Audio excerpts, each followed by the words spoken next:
Magandang araw po mga kasinauna. Andito na po tayo sa ikatlong pyesa na bumubuo ng NDS o New Design Series. 10 piso po tayo ulit pero eto naman po yung double portrait or double heads na tinatawag nila. Para sa akin mga kasinauna, ito po ay hindi po dapat ito 10 piso. Dahil dalawa yung ulo.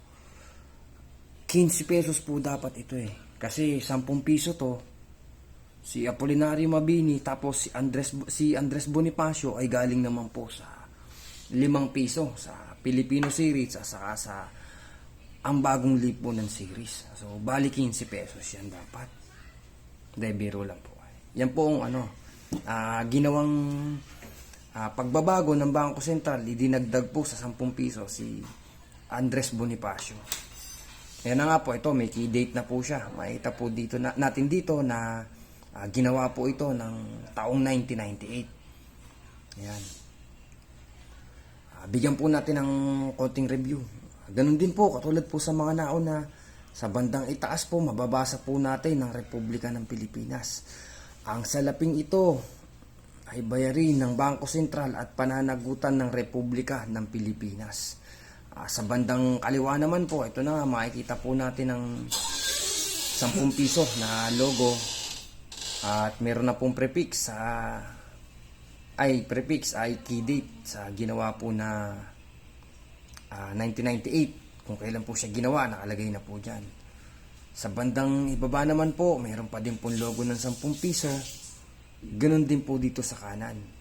Sa bandang dulo, makikita rin po natin yung nakatatak na 10 piso. Yan, sa portrait naman po, ang pinagsamang Apolinario Mabini nga po at Andres Bonifacio. At sa kaliwa po nila, makikita po natin ang prefix at ang serial number. Ganun din po dito sa bandang gitna, sa bandang itaas.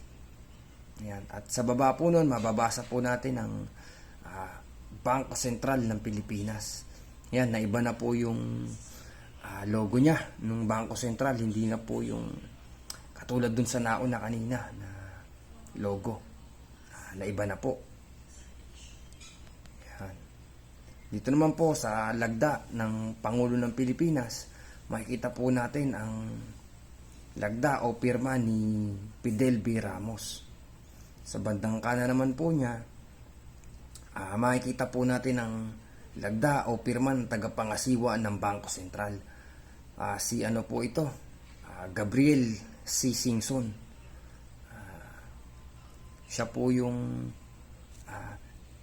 kauna-unahan po na gobernador na muli pong bigyang pangalan ang Bangko Sentral ng Pilipinas. Ang bagong tatag na institusyon po pala. Nang gawing bago na naman ang institusyon ng Bangko Sentral ng Pilipinas, siya na po yung first governor na umupo. Ang pinalitan niya ay si Jose L. Cusia. Yun na nga po. Ayan. Sa bandang ilalim po ay mababasa na naman natin ang 10 piso. Ayan. Sa bandang dulo po sa kanan, mababasa po natin ang kartilya ng Katipunan. At yung katulad nga po sa single head kanina o sa single portrait, itong may nakasulat na Espanyol. Bisitahin po natin ang bandang likurang bahagi po ng banknote. Ayan na nga, parang 15 pesos nga talaga siya. Likuran ng 10 piso, likuran ng 5 piso. Yan, dito po ay sa bandang kaliwa na larawan, makikita po natin ang Baraswain Church sa Bulacan. Sa kanan naman po, makikita po natin ang mga bagong kasapi ng Katipunan na lumaban sa mga na lumalagda sa mga kasulatan ng KKK sa pamamagitan ng kanilang dugo o sanduguan. Yan, sa bandang ibaba po ng banknote ay mababasa po natin ang salitang 10 piso. Yan, medyo nag-zoom out na po yung portrait, medyo lumit na dahil isinama nga rin po itong sanduguan. Sa bandang dulo po ng banknote, makikita po natin muli ang logo ng 10 piso sa itaas at saka po sa ibaba. Ayan. Ayan, nandito pa rin naman yung pusang natutulog na nakuhanan ng litrato, mga kasinauna. Balikan po natin yung harapan ng banknote para natin muling masilayan. Gaano karami ang ginawa po nitong 10 piso na ganito. Umabot po ito sa 600 milyon kada serye ang inimprenta po ng Bangko Sentral. Every series, 6 million pieces ay bawat serial number at prefix na binubuo ng 2 o 7 na number.